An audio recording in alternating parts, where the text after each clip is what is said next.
quero nesta manhã pensar com você no livro de Gálatas, no capítulo 1. Eu vou trabalhar tanto no próximo domingo, quanto também primeiro domingo de maio, em Gálatas.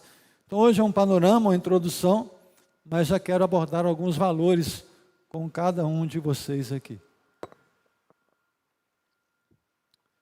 Gálatas, capítulo 1, o verso 6 e o verso de número 7. Assim está escrito: estou muito surpreso em ver que vocês estão passando tão depressa daquele que os chamou na graça de Cristo para outro evangelho, o qual, na verdade, não é outro. Porém, há alguns que estão perturbando vocês e querem perverter o evangelho de Cristo. Eu não sei se você tem esse conhecimento, quando você, por exemplo, ouve assim, carta aos Efésios, é uma carta dirigida à igreja em Éfeso. Carta aos Coríntios, à igreja em Corinto. Porém, não tem carta à igreja dos Gálatas, porque Gálatas não era uma igreja. Gálatas era uma região. Não sei se você tem essa curiosidade, por isso é carta aos irmãos na Galácia. Não era a uma igreja, era uma região com cerca de 4 igrejas. Essa carta aos Gálatas era uma carta circular. Ela foi escrita por Paulo e enviada às igrejas. Quais igrejas? Antioquia da Pisídia, Icônio, Listra e Derbe. Então, sempre que você lê Gálatas, você está lendo uma carta que foi endereçada a pelo menos 4 igrejas. Isso está em Atos 13 e Atos 14, da primeira viagem missionária de Paulo. Lutero chegou a dizer, ele tinha tanta paixão por Gálatas, que Lutero disse que ele se casou com essa carta. Você tem a parte dos evangelhos, as cartas mais importantes e que foram base, pilar para a reforma protestante, é Romanos, que é a carta, é a número 1, e logo abaixo de Romanos você tem a carta aos Gálatas. Eles foram, esses 2 livros, essas 2 cartas, foram as normativas que nortearam a chamada reforma protestante. Gálatas foi provavelmente o primeiro livro escrito no Novo Testamento, antes dos evangelhos, antes de qualquer um outro. É bem provável que a carta aos Gálatas tenha sido a primeira delas.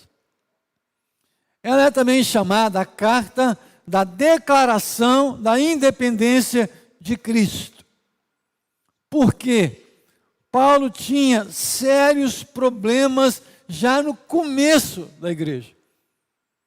E a gente observa algumas coisas na igreja hoje, alguns comportamentos, algumas afirmações, e aí eu vejo alguns surpresos. E por que há tanta surpresa hoje, quando alguns sinais, algumas coisas são muito evidenciadas na igreja? Pelo pouco conhecimento que a gente tem da Bíblia e da história da igreja. Quando Salomão disse que não há nada de novo na face da terra, isso se aplica perfeitamente ao que estamos assistindo agora. Por quê? É fato de que a grande maioria de membros de igreja, especialmente a nova geração de crentes, não conhece as Escrituras, não sabe o que ela diz, conhece algumas partes dela.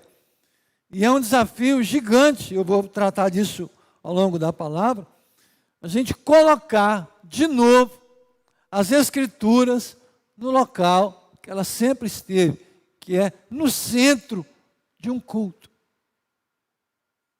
Por isso eu disse há tempo atrás, é bem pouco provável que você me encontre falando ao longo dos meses, agora daqui para frente, em, por exemplo, festas particulares. Por quê? Pastor, você pode falar no meu casamento, assim, uma palavra mais curta? Eu já vou dizer, não, não posso. Não dá para você trabalhar com sermão encomendado. Você fala, você prega em 10 minutos? Não sei. Pode ser 10 minutos, pode ser 40, pode ser 1 hora. Eu não te garanto isso mais. Porque usa-se só como um adereçozinho, um enfeite. E não é. E quem é culpado? Nós pregadores que aceitamos isso. Então, é melhor que não faça. Para aparecer na foto não vale a pena. E esse costume vem de anos. Então, Paulo escreve a carta à igreja na Galácia, preocupado com alguns comportamentos que vêm, de alguma maneira, fazendo parte da caminhada da igreja agora. E aí Paulo tinha algumas questões muito claras para tratar naquela igreja. Ele tinha 3 lutas ali, muito intensas. Repito, era o começo da igreja. A igreja mal começou a andar e ela começa a dar com problemas muito sérios. Por exemplo, o legalismo. Oxe, está avançando tanto assim. Vamos ver se fica ali. Isso. O legalismo, o que era isso? Naquele tempo, o contexto era de que nós somos salvos pelas obras, observando rituais, observando cerimônias, observando os princípios da lei, os preceitos dela. E esse ensino é muito forte na chamada igreja evangélica. Como tem gente na igreja que até hoje, embora a Bíblia não diga, a Bíblia afirme, de modo inegociável e explícito, de que ninguém é salvo pelas obras. Porque se for pelas obras, a nossa natureza, a natureza humana, é ser orgulhosa. A nossa natureza gosta de holofote. A nossa natureza, ela gosta de aparecer. O ser humano gosta de estar em evidência. Está na nossa alma.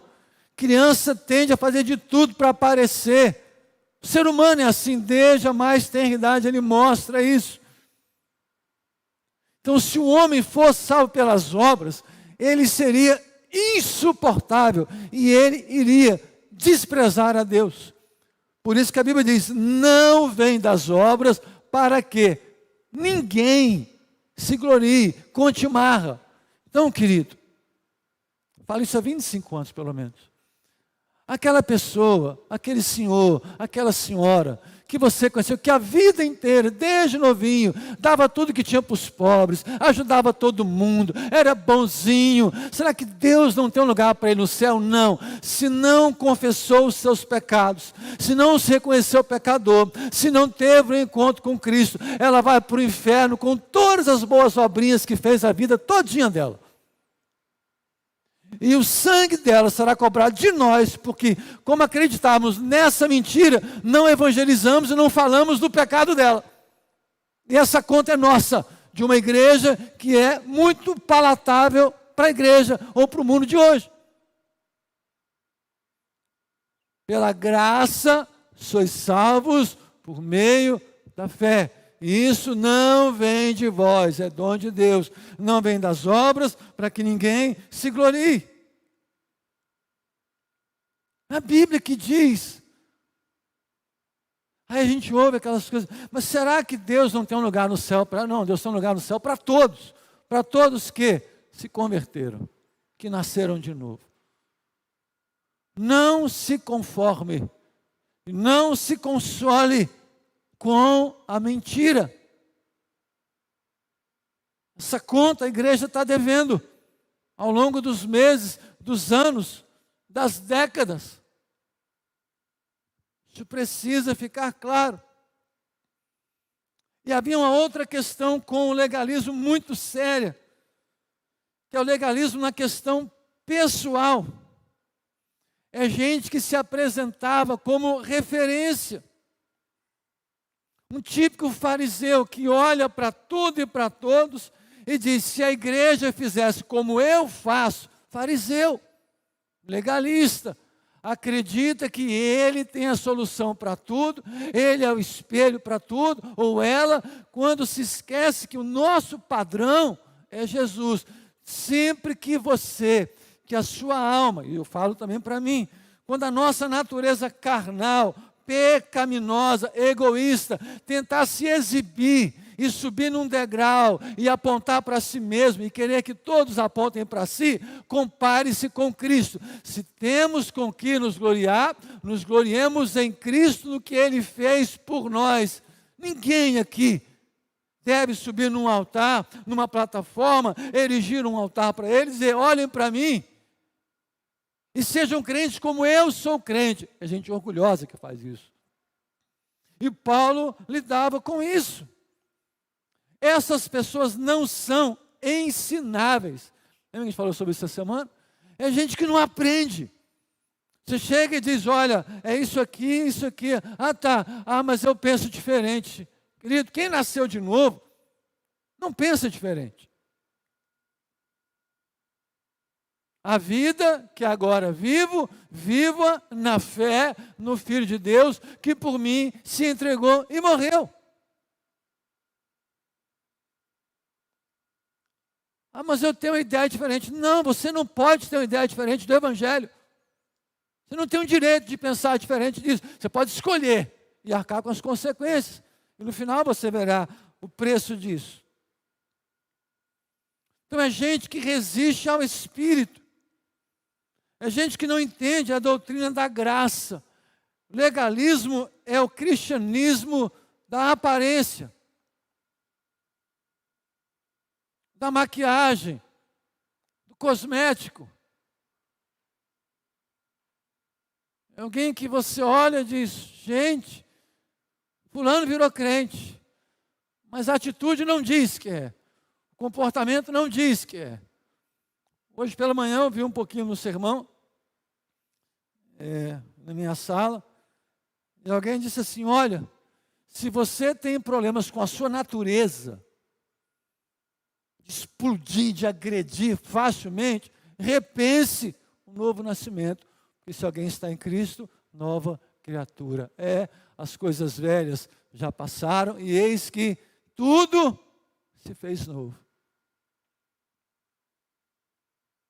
Então até o nosso comportamento, a nossa natureza, ela precisa experimentar o novo nascimento. Havia um segundo problema que Paulo enfrentou à época. Não sei se você conhece essa palavra. O antinomianismo. Uma palavra tão rara para a gente encontrar, para a gente usar. Mas assim, a grosso modo, o que significa isso? É que já que somos salvos pela graça, não importa mais o que a gente faz da vida. Eu posso viver como eu quiser viver. Já que Cristo aboliu a lei, agora minha vida está tranquila. Posso todas as coisas. Não é isso que a Bíblia diz. E aí, no contexto da igreja na Galácia, se Cristo veio abolir a lei cerimonial, de sábados, de comida, de bebida e de regrinhas, então ele aboliu toda a lei? Não, aboliu a lei cerimonial, dos ritos, dos preceitos, de como o sacerdote entrava, de como o animal era morto. Isso acabou. A lei moral não acabou.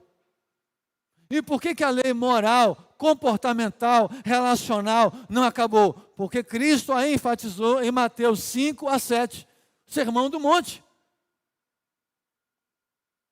O fato de sermos salvos eleva ainda mais o sarrafo, a expectativa de Deus acerca do modo como a gente vive.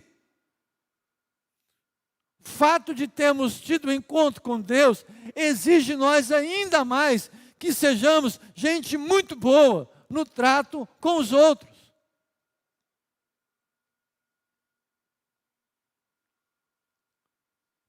Há anos atrás, eu não posso concordar com isso, mas eu entendi a brincadeira, e foi de fato a brincadeira, e nós rimos muito, conversando com uma amiga em Ecoporã, que disse: pastor, eu tenho muita dificuldade com tudo que acaba em eiro. Pedreiro, serralheiro, e fui falando. Porque fala assim, 8 horas eu vou na sua casa, aparece 9, aparece 10, aparece 5, nem aparece. Tem profissões que parece que o sujeito especializou em marcar e não aparecer com você. Não cumpriu o que falou com você.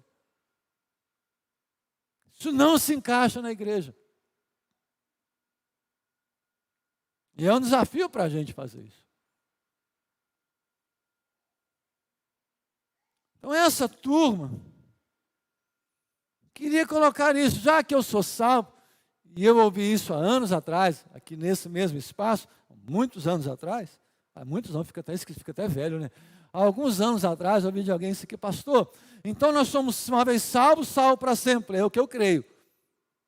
Especialmente como igreja batista que ensina isso desde que ela começou. Uma vez salvo, salvo para sempre. Não perde. Então, pastor, posso, já que é assim, fazer tudo o que eu quiser que eu estou salvo. O fato de você pensar assim quer dizer que você não é salvo. Você não entendeu nada do que o Evangelho diz, porque só um tolo, só alguém muito estúpido, pensaria que salvação é permissão para a permissividade. Só um ignorante pensa um negócio desse. Mas tinha gente lá que dizia isso: não, agora eu sou crente, eu não peco mais, estou acima disso. Diz Paulo: não é assim não. Tem muita obrigação. Tem muita obrigação. E não é fácil. Havia um terceiro problema naquela igreja: o galacianismo. O que é isso? É algo hoje muito forte nas igrejas também. É que, embora a gente tenha sido salvo pela graça, nós precisamos observar algumas coisas da lei. E dizer: olha, gente, Paulo falou algumas coisas aí, isso é fato, isso é história da igreja. As igrejas na Galácia enfrentaram isso. Olha, Paulo andou falando umas coisas aí, mas olha bem, Paulo não era nem apóstolo de primeira categoria, não. Ele veio depois dos outros. Paulo andou falando umas coisas aí, mas não é bem assim, não. Vamos dar uma consertada no que Paulo falou. Paulo disse que a lei cerimonial acabou, mas não. Se você era judeu, você continua judeu. Mas se você era um gentil e se converteu, você tem que circuncidar. Porque o judeu circuncida, então você tem que fazer a circuncisão também. Você tem que observar o que a lei disse. Paulo não estava tão certo disso não. Eles acrescentavam ao evangelho práticas do judaísmo, por exemplo. E a gente viu muito, e aí com todo carinho e respeito a vocês, mas aí durante muito tempo, nós vimos entrar na igreja, por exemplo, o tal do shofar. Lembra disso? Para nós é um berrante. Para adorar, isso é coisa do judaísmo, não tem nada de igreja evangélica nisso. Absolutamente nada de igreja evangélica nisso. Igrejas evangélicas celebrando festas judaicas. Não tem nada a ver com a gente. Festa do tabernáculo, festa disso aqui, tudo judaísmo. Tem nada com a igreja. Absolutamente nada com a igreja. E a gente precisa crer e praticar essas coisas. Porque você abre uma porta e passa um monte. Gente, eu vou acender aqui que está muito escuro para mim aqui na frente, viu? Deixa eu só acender a minha aqui. Isso. Essa aqui também. Isso. Então, se a gente não entender essas coisas, nós veremos a igreja tornar-se judaizante. E o Senhor veio e disse: acabou. E alguns dizem assim: mas o cristianismo é filho do judaísmo. Não é. Não é. Em Cristo se encerra o judaísmo e não começa o cristianismo. Começa o evangelho de Jesus. Cristianismo é coisa nossa. O evangelho em lugar nenhum fala de cristianismo. Somos cristãos, povo de Deus, igreja do Senhor. A gente usa cristianismo em questão de conveniência, de compreensão. Jesus nunca veio fundar religião. Você não encontra isso. Ele veio inaugurar um novo e vivo caminho que é Ele mesmo. E nada e ninguém além dele. E como Paulo então lida com esses problemas?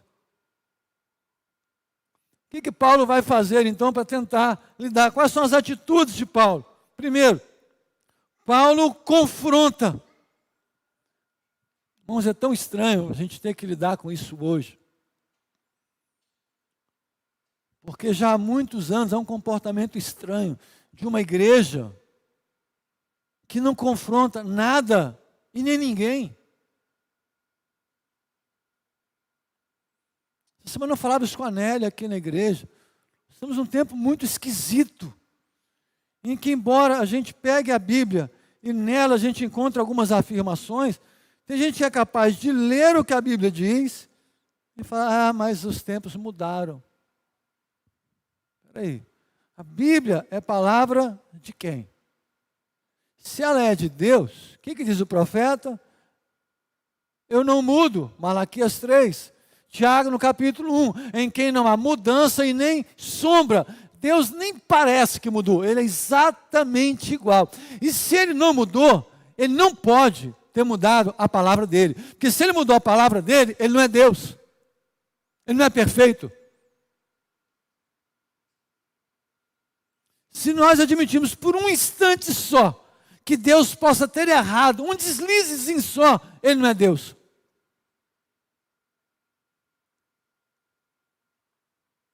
Se Jesus tivesse cometido um pecadinho, um sim só, uma coisinha, Ele não poderia mais salvar ninguém. Porque o sacrifício tinha que ser perfeito. Então Paulo, ele confronta. Agora Paulo confronta de que maneira? E aí a gente começa a lidar com problemas. A gente começa a encontrar dificuldades e que ficarão cada vez mais acentuadas.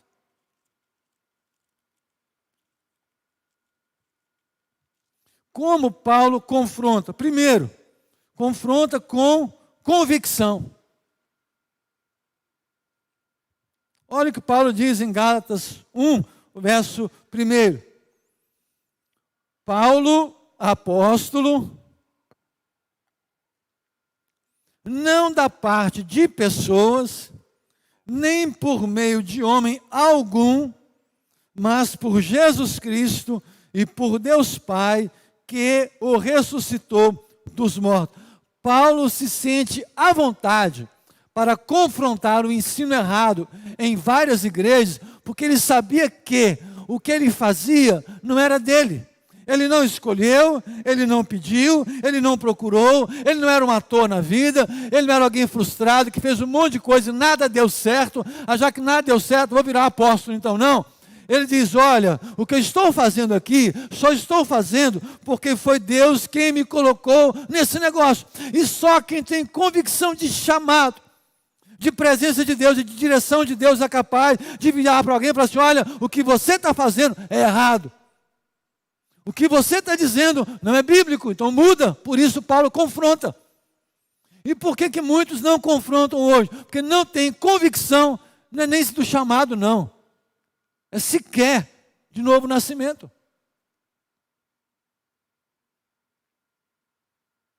Como está fazendo falta hoje em dia alguém que saiba o porquê está em um lugar e o que se faz naquele lugar e por que se faz algo naquele lugar. Acho que é Rick Warren dizia isso, igreja, com propósito. Pessoas certas, nos lugares certos, pelos motivos certos. É assim que funciona. Então Paulo confronta, primeiro dizendo para a igreja, olha, vamos deixar claro o negócio aqui. Ele fala para a igreja, é muito claro.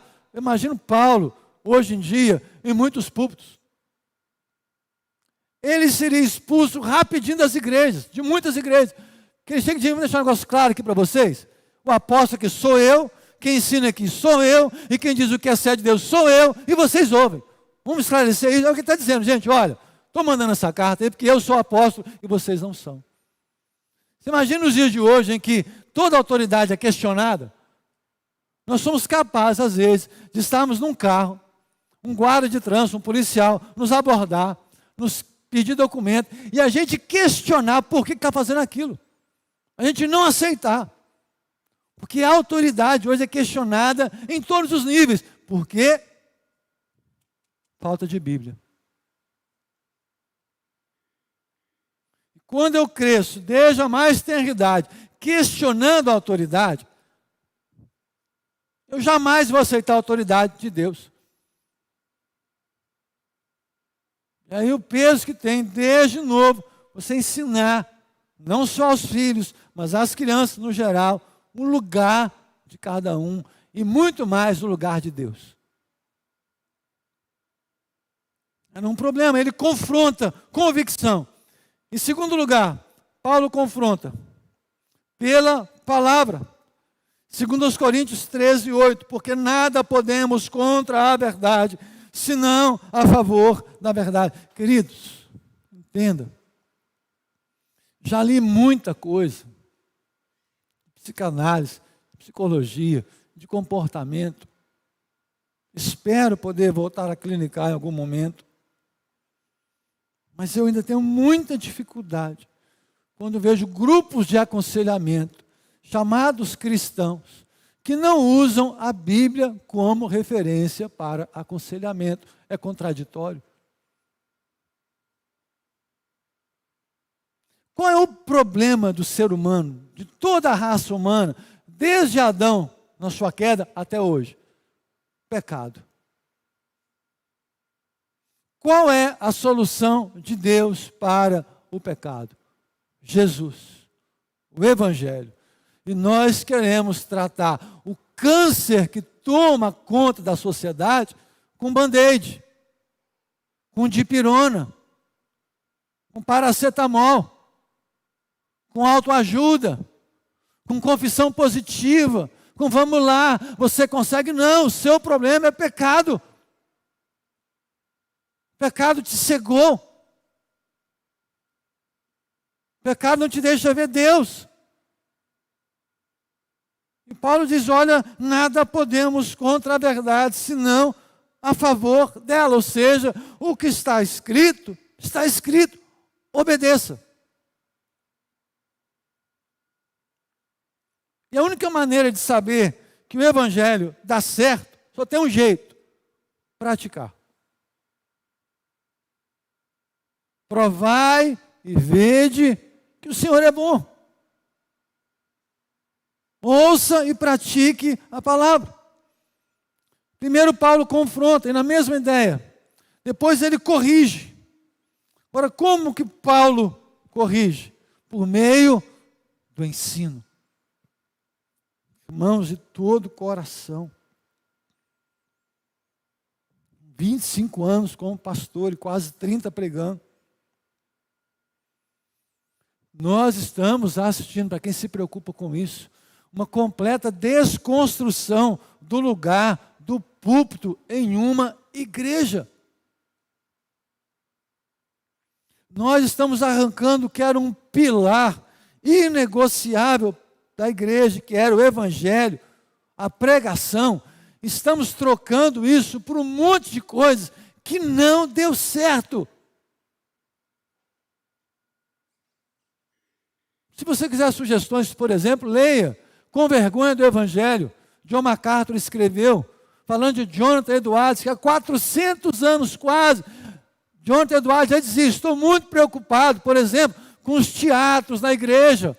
Estão tirando o púlpito, fazendo encenações, porque vai ser legal. 400 anos atrás. Olha o que é a Europa hoje.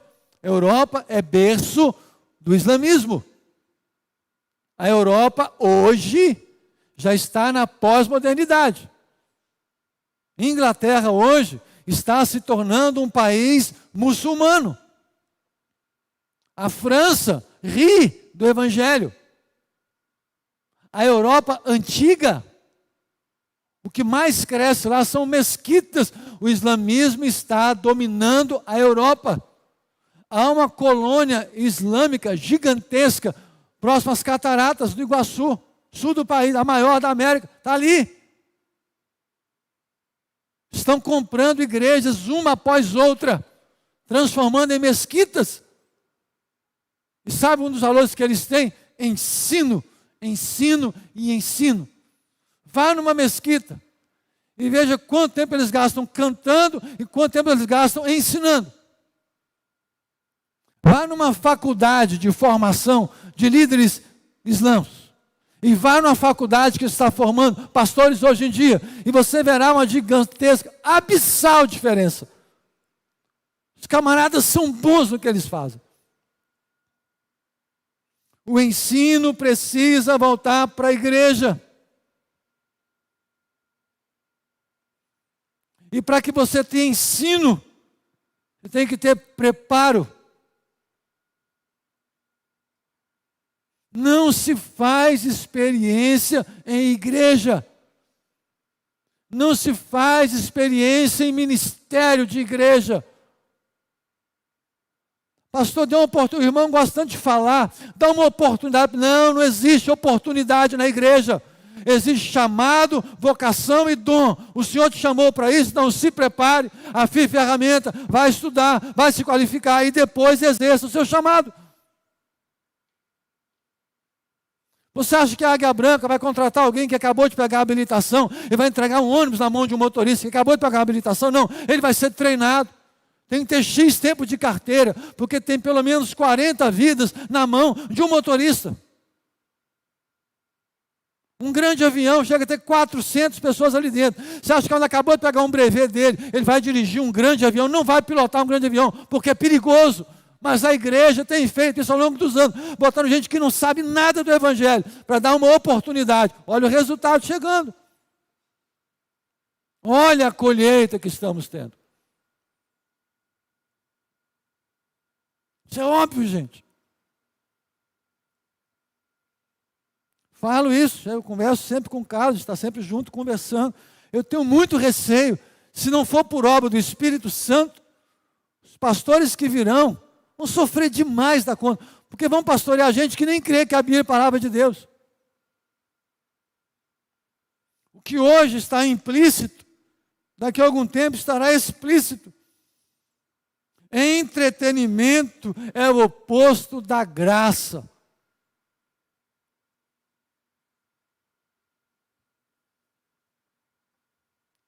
A gente tem que entender isso, irmãos. É desconfortável, sim. É evangelho. É uma igreja que chega numa cidade, havia lá uma indústria que vendia imagens de uma deusa chamada Diana. A igreja chegou, o evangelho chegou com tanto peso, que a indústria faliu, e ela era a base da economia da cidade. Sabe o que a igreja fez? Continuou dizendo, ela não é Deus nenhuma, ela é mentira, é divindade, só o Senhor é Deus. Se arrependam. A indústria vai quebrar aqui, quebre, porque ela trabalha contra o evangelho. O que seria mensagem de hoje em dia? Não fale sobre isso, porque o pessoal vai ficar sem emprego. É melhor ficar sem emprego do que ir para o inferno.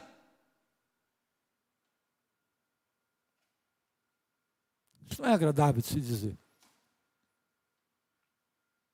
Isso não vende. Mas é o evangelho. A palavra deve ocupar o lugar central nos cultos, em todos os cultos. Não pode ser diferente, de forma alguma.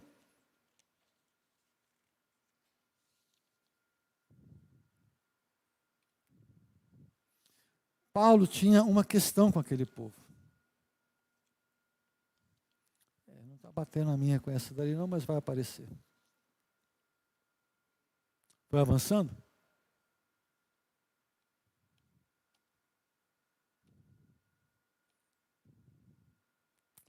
Esse aqui. Qual era o problema? Está avançando? Tranquilo. Qual era o problema da igreja? Irmãos, se você pega a Bíblia e apenas lê certas coisas, você não vai entender o que ela está falando. Qual era o problema? Paulo diz isso. Estou muito surpreso em ver que vocês estão passando depressa daquele que o chamou na graça de Cristo para outro evangelho, o qual não é outro.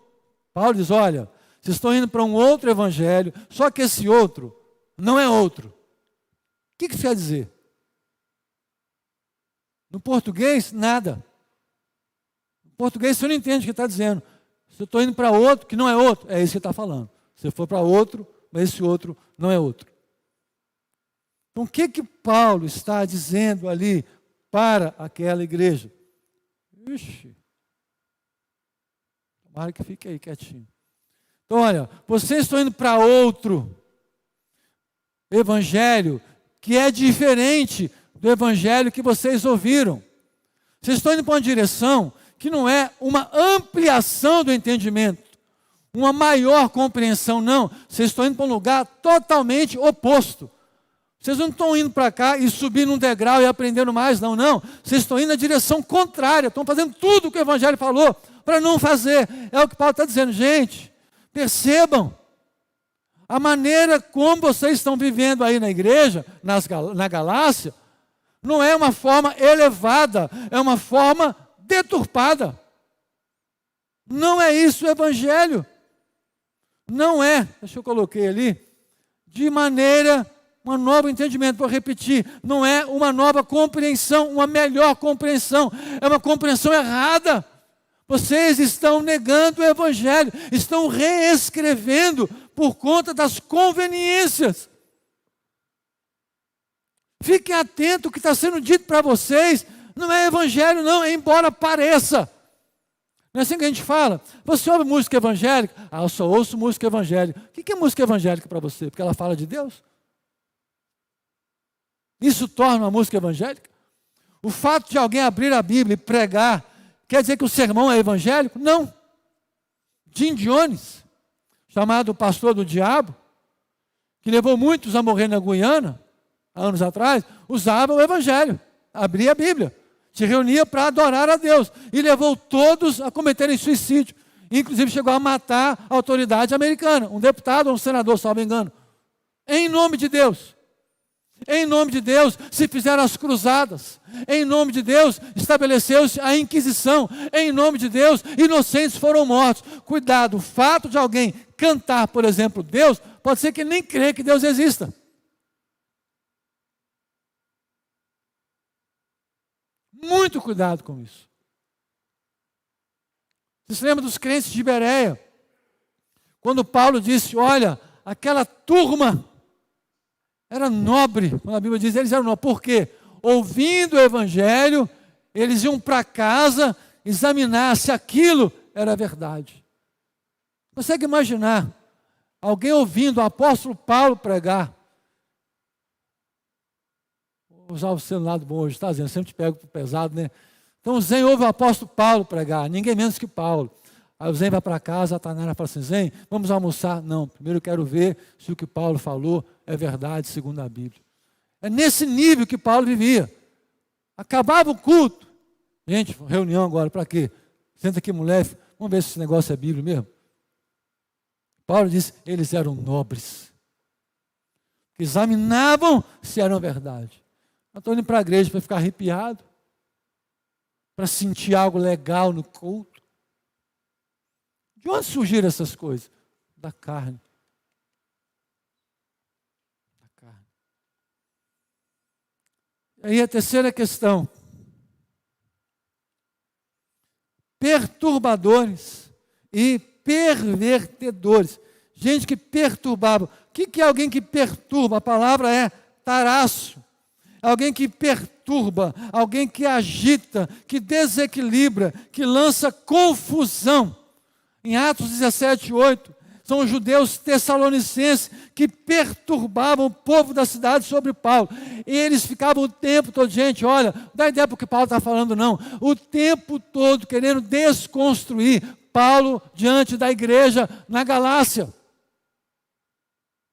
Paulo está achando que é quem? Quem Paulo pensa que é? Ficavam perturbando, causando desequilíbrio, confusão na igreja.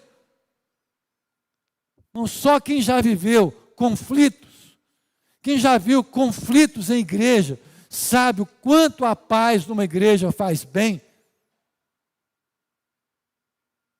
Como é bom viver em paz. Como é bom sair de casa, falar, vou para a igreja, vou adorar. Como que ouvimos hoje pela manhã, o que cantamos. Um ambiente agradável. Nada paga isso. Esforce-se em todo o tempo para manter um ambiente de paz na igreja. A conclusão, eu volto para falar disso. Mas tinha gente, repito mais uma vez, eu tenho que ser repetitivo, era uma igreja que estava começando, uma igreja que foi doutrinada pelo apóstolo Paulo, e no meio da igreja a gente dizia, Paulo não é bom para a gente precisa de alguém melhor do que Paulo. Eu imagino onde eles vão achar alguém melhor do que Paulo. Nem Paulo servia para a gente daquela igreja, ou das igrejas na Galácia. Mas não eram só perturbadores, ou seja, causando confusãozinha o tempo todo, sempre arrumando uma intriguinha. Não era só isso não, eles eram piores. Eles eram pervertedores, metastrefo. Eles transferiam, eles modificavam o ensino de Paulo.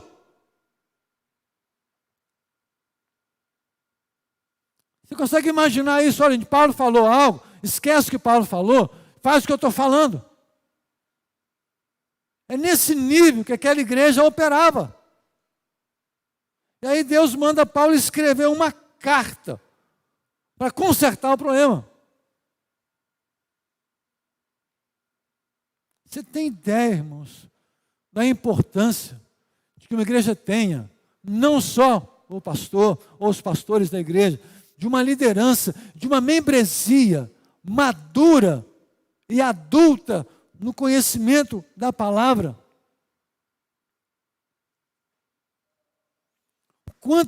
Tanta confusão foi plantada no coração da igreja durante muito, não falo da nossa igreja não, também da nossa, a igreja como um todo.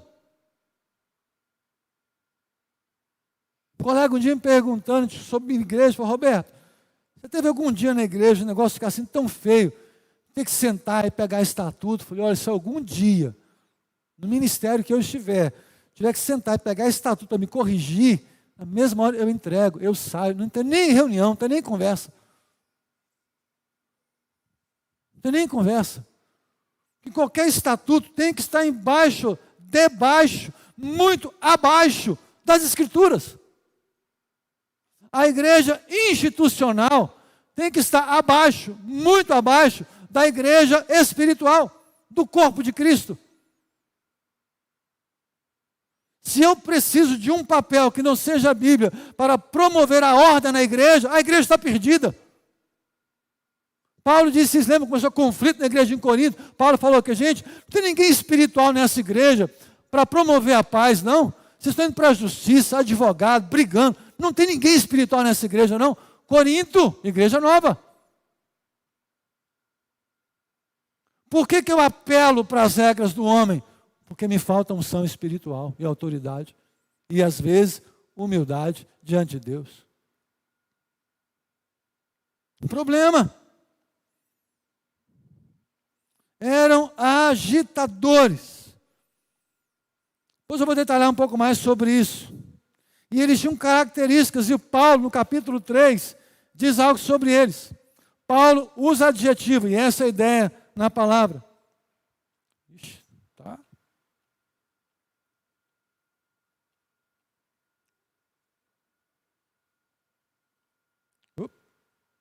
Dou-lhe 2, dou-lhe 3. Quieta.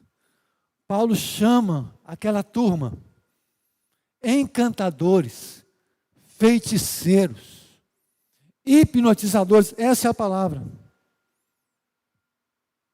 era uma turma que ficava no ouvido dos outros, até virar a cabeça do outro, manipulando o outro com coisas carnais. Por isso a ideia de hipnose. Esse é o significado que esse texto nos traz. Querido, se o Evangelho não convence a Gero de alguma coisa, não serei eu que vou fazê-lo. Paulo disse, tem gente que parece feiticeiro na igreja, sempre quer manipular, sempre quer conduzir. Isso é muito perigoso. A gente ensina errado. Então nós estamos servindo a Deus agora, mas também com a geração que está chegando, para as crianças que estão chegando, filhos e netos de muitos de nós aqui. Então fique atento à maneira como você vê as coisas acontecendo. Porque essa turma não apenas negava o Evangelho, só que não, eles negavam não de maneira explícita, eles eram sorrateiros. Eles não iam para frente e batiam, não era assim que eles faziam. Se eu queria derrubar alguém, arrebentar com alguém, e foram o que fizeram com Paulo, eles não confrontavam com Paulo direto, porque não tinha argumento com Paulo. O que eles faziam? Conversinha aqui, conversinha ali, uma visitinha aqui, um bate-papo lá, sempre nos cantinhos da igreja, nos cantinhos da casa, um bate-papo, uma visitinha para fazer uma oração, e plantando problema. E Paulo diz, feiticeiros, tragam para a luz. Eles implantaram um processo muito lento de modificação, com a única intenção, eliminar o que Paulo ensinava na igreja. Eles eram astutos, muito astutos. Já estou terminando, queridos. Para nós concluirmos então, se você puder abrir sua Bíblia, Hebreus capítulo 13.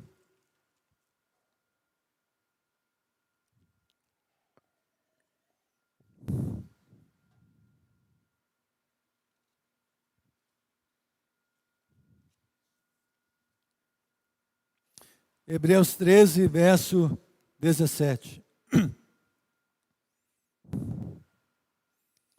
Obedeçam aos vossos líderes, sejam submissos a eles, pois zelam pela alma de vocês, como quem deve prestar contas, que eles possam fazer isso com alegria e não gemendo. Do contrário, ouçam o final do versículo, isso não trará proveito nenhum para vocês. Queridos, eu não preciso advogar em causa própria, não há necessidade. Os meus pecados são conhecidos por muitos, os meus erros. Tem gente que trabalha comigo em igreja, que vive comigo, que é minha ovelha há décadas. Tem gente que convive comigo há mais de 20 anos, me conhece bem. Eu fico muito à vontade com isso. Mas há uma atitude que eu espero que essa igreja tenha sempre no seu coração. Entenda. Não olhem para um pastor e achem que ele é o único problema de uma igreja. Igreja não é time de futebol. Perdeu 3 partidas, manda o treinador embora, manda o pastor embora, manda o pastor embora, manda o pastor embora. E uma geração que cresceu aprendendo isso. Está ruim? Manda embora. Ninguém se converteu? Manda embora. Vamos avaliar o ministério do pastor, se está bom para nós ou não. Quantas reuniões você já viu serem feitas numa igreja para avaliar professor de escola bíblica? Já viu alguma reunião marcada para isso? Nunca vi. Reunião para avaliar o corpo diaconal? Não tem. Só para avaliar o pastor. Como se ele fosse o problema da igreja. Há muitos que são e foram problemas e serão a vida inteira. Isso é fato. Mas atribuir só a um pastor é muita maldade. É muita maldade. Não é justo. Estou dizendo isso porque nunca me senti injustiçado por igreja. Sempre fui muito amado, cuidado e respeitado. Tenho de ministério as coisas mais lindas da minha vida. Amo o que eu faço. Sempre fui honrado pelas igrejas que pastorei, apesar de ser quem sou. Não posso me queixar. Mas tenho visto muita injustiça sendo feita. Muita injustiça.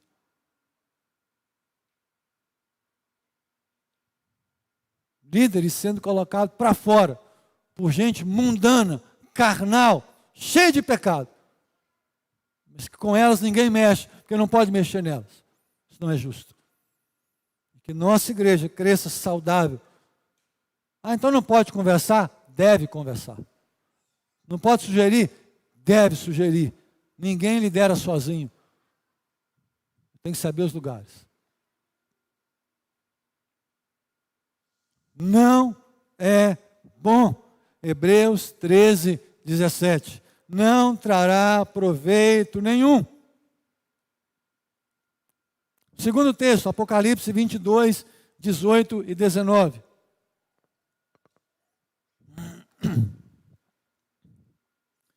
Eu, a todo aquele que ouve as palavras da profecia deste livro, testifico: se alguém lhes fizer acréscimo, Deus lhe acrescentará os flagelos escritos neste livro. E se alguém tirar qualquer coisa das palavras do livro desta profecia, Deus tirará a sua parte da árvore da vida, da cidade santa e das coisas que estão escritas neste livro. A Bíblia diz mais: ai de quem tirar um tio da Bíblia. Ai de quem deturpar o que a Bíblia diz. Ai daquele que colocar algo mais. Ai daquele que tirar. Foi o que a igreja na Galácia fez. Tirando coisas. A gente ouve isso hoje. Por exemplo, que é o nosso próximo tema, mês de maio. No âmbito familiar. O que diz a Bíblia sobre uma família? O cabeça da casa é o homem. A mulher seja submissa ao marido. Os filhos honrem seus pais. Está escrito. Isso não torna o homem o ditador. Pelo contrário, para que um homem seja o cabeça do lar, ele tem que amar a esposa como Cristo amou a igreja. A conta é altíssima para o homem também. O que diz a moderna ciência, o ensino, psicologia, psicanálise, pedagogia, filosofia, o novo ensino? Não, não é assim não. Bem, você fica com quem? Com a Bíblia ou com a ciência, o que o homem de hoje diz? A Bíblia diz: seja sujeito às autoridades, respeite as autoridades. Eu posso discordar do prefeito da cidade, não concordar com nada que ele faça, por exemplo. Posso não concordar com nada que o governador faça. Posso não concordar com nada que o presidente faça, mas eu preciso respeitá-los, porque a Bíblia diz que eu tenho que respeitá-los. E a gente que vai para a rede social afrontar, bater, brigar, está mudando o que a Bíblia diz.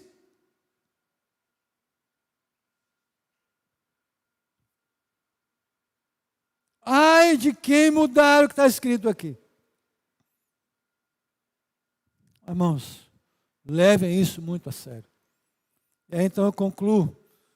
Eu quero fazer então duas proposições aos irmãos.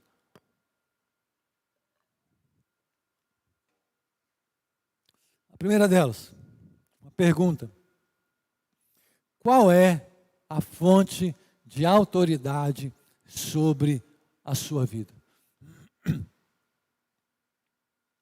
Por exemplo, a Constituição é a carta magna de um país.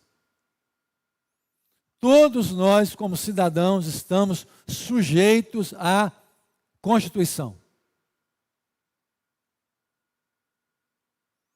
Nós fechamos a igreja por um tempo, foi iniciativa minha, não quer dizer que eu esteja certo, mas foi iniciativa minha. Qual é o meu receio? Os hospitais ao redor, tudo superlotado. O hospital na cidade, lotado. Sem ter para onde ir, vamos evitar. Mas, governador nenhum tem na Constituição direito de ordenar fechar igreja. Ele não tem. Ele pode fazer um decreto e eu posso falar, não o sigo. Porque a Constituição diz que a igreja pode e deve ficar aberta. Não estamos em guerra. Há paz no país, então ela pode abrir. Só que a Suprema Corte do Brasil, chamada STF, descumpre a Constituição que ele deveria cumprir e faz o que ele acha melhor. Não é o que estamos vendo também no âmbito de muitas igrejas? Embora a Bíblia diga algo, não, mas as coisas mudaram. Então eu preciso definir qual é a autoridade sobre a minha vida. É a Bíblia ou não? Porque se é a Bíblia, se a Bíblia é a única autoridade, eu preciso obedecê-la. Se é a Bíblia, então não confesse, obedeça. Uma frase que alguém usou que eu achei muito boa. Não diga que me ame. Me ame. Não diga que você me respeita. Me respeite. Não diga que você faz coisas boas por mim. Faça. Não diga que você é servo de Deus. Seja. Não diga que a Bíblia é a palavra de Deus. Cumpra. É com essa ideia. Não é falácia. Não é afirmação. Não é frase de status em WhatsApp, ou Instagram, ou Face, ou qualquer outra coisa dessa aí. Faça. Como? Eu preciso decidir se a Bíblia é ou não palavra de Deus na minha vida. Se eu creio nisso ou não. E a minha segunda proposição para a gente poder encerrar. Então, se você está assumindo ou reassumindo o compromisso de obediência irrestrita ao Evangelho, eu faço então a segunda proposição que está diretamente ligada à igreja na Galácia. Romanos 17, 18. O que diz lá? Vamos ler juntos Romanos 17 e 18? Deixa eu avançar que depois eu volto. Isso.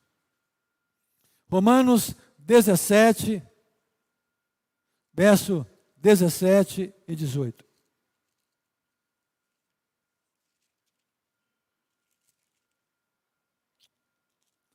Espera aí. Ficou errado ali. Romanos 16, 17 e 18. 17 seria apócrifo, né? Escrevendo um livro, um capítulo a mais. Romanos 16, verso 17 e 18. Olha o que a Bíblia diz. Romanos 16, 17 e 18. Irmãos, peço que notem bem aqueles que provocam divisões e escândalos em desacordo com a doutrina que vocês aprenderam. Afastem-se deles, porque esses tais não servem a Cristo nosso Senhor, e sim a seu próprio ventre, com suaves palavras e lisonjas, enganam o coração das pessoas simples. Era a igreja na Galácia. Lembra que eu falei do elo de Romanos e Gálatas? Para a reforma? O que Paulo disse à igreja em Roma?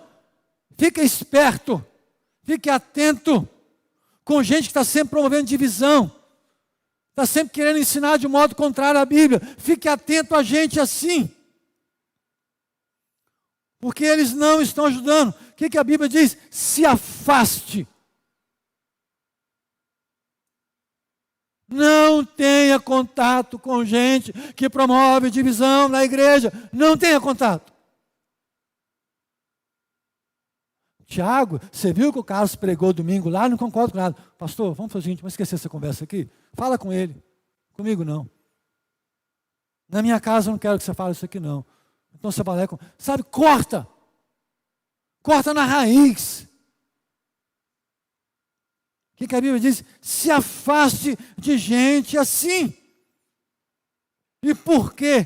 Paulo diz, porque esses não servem a Cristo. Servem ao próprio ventre. Ou seja, façam na igreja, ou façam da igreja, um lugar para fazer as minhas vontades. O louvor, cante assim e faça assim, porque eu gosto tanto quando você faz assim. Tá, mas o que Deus diz sobre isso? Pastor, pregue assim, eu pregue aquilo, porque eu acho tão bom quando você fala aquilo. Por quê? É gente que acha que o mundo gira em torno dele ou dela. Tem sempre a sugestão. E como eles fazem isso? A Bíblia é clara. Com suaves palavras e lisonjas. Querido, eu tenho um monte de versão de Bíblia, um monte. Mas leia a Bíblia sempre que você puder, numa versão mais antiga, para você estudar. Por exemplo, aquelas pessoas ali daquele contexto, que só serviam a si mesmas, quando iam falar com alguém, iam com suaves palavras e com lisonja. O que é um lisonjeiro? Gente que bajula. Eu não vou usar outra palavra não. Que faz média. Olha o que eu fiz para você, Carlos.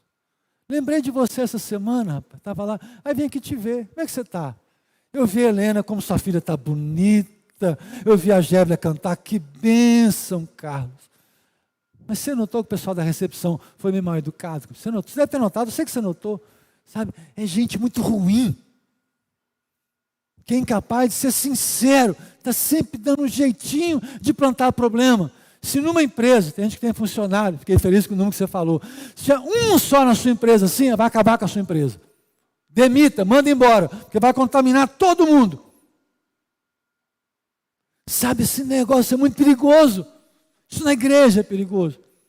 Em casa de falar com vocês, irmãs, vem aqui, vamos falar aqui atrás. Só nós dois, gente perverso faz isso. Aí Paulo diz, se afaste. E sabe por quê? E quem eles enganam? Enganam o coração das pessoas simples. Como já vi gente ser manipulada. Como já vi gente passando vergonha pública, quando se deu conta de que aquilo que eles acreditavam não era verdade. A conversa era outra. Eu disse, mas eu não sabia. Por que não perguntou? Por que deu crédito? Agora acabou. Sabe, queridos, em nome de Jesus, vamos ser adultos. O que nós estamos fazendo agora, outra geração vai colher. Nossos filhos, os netos. Se a gente cometeu erro, e eu sei que eu cometi, e não foram poucos, foram muitos, e ainda vou cometer, infelizmente, mas eu posso todo dia recomeçar, fazer de novo, reaprender, pedir perdão, me converter. O que é a conversão? Se não alguém que vai numa direção, ele se converte. Eu me converti um dia ao Evangelho de Cristo, mas eu posso me converter aos meus maus hábitos, a minha mania de falar demais, a minha mania de gostar de conversinha. Então eu vou me converter também de coisa ruim, do meu dia a dia. Isso também é conversão. O crente convertido, ele experimenta muitas conversões ao longo da vida. Não é assim? Converterá o coração dos pais aos filhos. Quantos pais e filhos que brigavam, que quebravam pau, que não se falavam. Quando um deles se converte aos dois, eles se convertem um para o outro. Muda o relacionamento, muda a forma de tratar, muda a forma de entender porque houve uma conversão emocional, houve uma conversão sentimental. Isso tudo faz parte do Evangelho. Vamos essa então é a nossa introdução para esses dias. Eu quero domingo compartilhar com você de novo. Hoje à noite, 19h30, o nosso culto. Vamos orar, todos nós, vamos falar com Deus.